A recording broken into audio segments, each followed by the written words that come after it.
31 दिसंबर 2025 देर रात की बात है। कोहरा बहुत छाया हुआ था और रास्ते में कुछ दिखाई नहीं दे रहा था।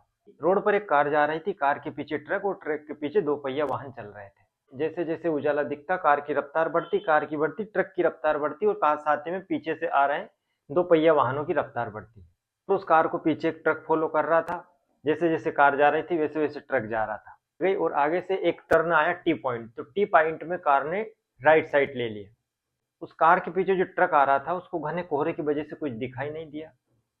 वो समझ नहीं पाया कि कार किधर गई और उसको स्पष्ट दिखाई नहीं दिया। तो ट्रक जाके सीधा नाले में गिर गया और नाले में उसका आधा ट्रक तो पुल के इधर रह जाता है और आधा ट्रक उधर झुक जाता है। वो जो पुलिया थी, पुलिया में तार निकले हुए थे। तार की वजह से ट्रक के पीछे के दो टायर फूट जाते हैं और फूटने से एकदम ब्लास्ट की आवाज आती है। और आवाज आती है तो ट्रक ड्राइवर घबरा जाता है। अब वो समझ नहीं पा रहा था कि मैं कूदू तो किधर कूदू, आगे पूरा पानी था। उसने उसको कुछ दिखाई नहीं दिया और उसने पानी में छलांग लगा दी। जैसे ही उसके शोर और चिल्ला चिल्लाने की आवाज आई, पीछे से जो दो पहिया वाहन चालक थे वो आए और उन्होंने जल्दी से एक रस्सी निकाली और बोले तुम चिंता मत करो, हम तुम्हें निकाल लेंगे। और रस्सी फेंक के बोले कि तुम बस इसको एक बार पकड़ लो। तो ड्राइवर रस्सी को पकड़ता है और सुरक्षित बाहर निकल जाता है। अब कहानी यहाँ से शुरू होती है। कहानी ये है कि गौतम बुद्ध नगर के टाटा यूरेका सोसाइटी के रहने वाले युवराज मेहता, जो कि एक 27 वर्ष का एक युवक है और पेशे से सॉफ्टवेयर इंजीनियर है। 16 जनवरी 2026 की ये बात है। उसको अपने दफ्तर ऑफिस में कुछ काम था और काम की वजह से वो घर थोड़ा लेट पहुंच रहे थे। तो उन्होंने शाम को 7 बजे अपने पिताजी को कॉल किया और कॉल करके बोले कि पापा मैं अभी नहीं आ पाऊंगा, कम से कम 8-9 बजे के समथिंग में यहाँ से चलूंगा, तो आप चिंता मत करना, मैं पहुंच जाऊंगा टाइम से। पिताजी बेझिझक हो गए और युवराज अपने ऑफिस में काम कर रहा था। काम निपटाने के बाद में जब ऑफिस से वो जाता है, रात की 9 बज रही थी। 9 बजे जब युवराज निकलता है अपनी क्रेटा गाड़ी से, उस रात भी कोहरा बहुत छाया हुआ था और युवराज अपने घर की करीब पहुंचता है और 500 मीटर ही उसका घर था। वही जो 15 दिन पहले वो ट्रक कूदा था और ट्रक को रास्ता नहीं दिखाई दिया था, ये सेम घटना युवराज के साथ हो गई।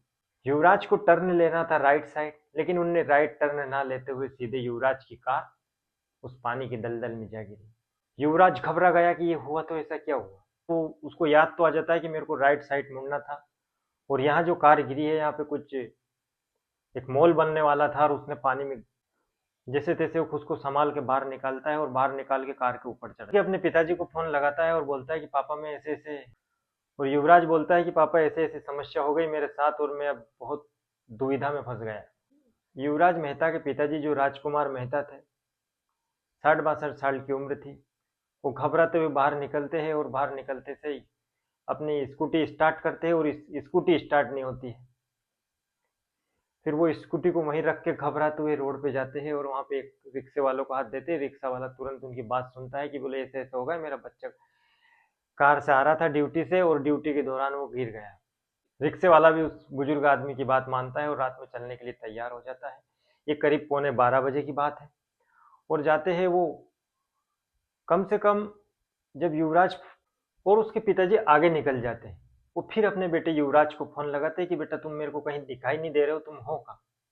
फिर वो जैसे तैसे एक दूसरे को लोकेशन समझाता है, शायद रिक्शा वाला भी समझ जाता है और वो उसी टी पॉइंट पे पहुंच जाते हैं कि जहां पर ये मॉल का काम चलने वाला था। वहां पहुंचते देखते हैं तो युवराज की कार जो थी काफी दूर जा चुकी थी। पानी में वो हिलते हिलते आगे बढ़ रही थी। अब उनके पिताजी तुरंत पुलिस को फोन करते हैं और पुलिस भी आ जाती है वहां पे।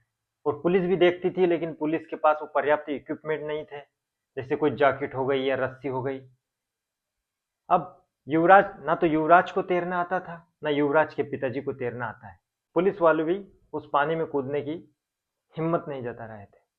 फिर फायर ब्रिगेड को बुलाया, फायर ब्रिगेड आ गई। 100-200 लोग वहां इकट्ठे हो गए, लेकिन कोई भी इतनी हिम्मत नहीं जता पा रहा था कि युवराज तक पहुंच सके और उसको बचा सके। वहीं एक डिलीवरी बॉय खड़ा था और कहने लगा कि साहब अगर आप बोलो तो मैं इनको बचा सकता हूँ। पुलिस वालों ने मना किया उनको कि भाई अब उसको निकालेंगे तुझको निकालेंगे, यहाँ पे काम चल रहा है, सरिया वगैरह है, भरा जाएंगे थे। क्या आप एक बार मेरे को मौका तो दो, मैं बहुत अच्छा तैराक हूँ। पुलिस वाले उसकी बात मानते हैं और कम से कम 400-500 लोगों में से एक आदमी ने हिम्मत जुटाई और वो पानी में कूद जाता है। पानी में कूदा वो, जब युवराज ने उसके पिताजी को कॉल किया था और जब उसके पिताजी आए, पुलिस आई, तब तक इस घटना को 40 मिनट हो चुके थे। युवराज की कार काफी आगे चली गई। अब जो डिलीवरी बॉय कूदा था आसपास देखता है, अंधेरे में, कोहरे में, कोहरे में उसको कुछ दिखाई नहीं देता है और वो कहता है कि खास में अगर 10 मिनट पहले आ जाता तो युवराज को बचा लेता। खास अगर 15 दिन पहले जो ट्रक की घटना घटी थी उससे अगर कुछ एक्शन ले लेते शायद आज युवराज मेहता की जान बच जाती। युवराज मेहता जो था राजकुमार मेहता का इकलौता बेटा था और उनकी बहन थी, बहन की शादी कर दी थी और वो यूके में सेटल थी, लेकिन वीजा वगैरह की प्रॉब्लम से वो भी नहीं पहुंच पाती है। अब युवराज मेहता के पिताजी राजकुमार मेहता अब अकेले पड़ गए।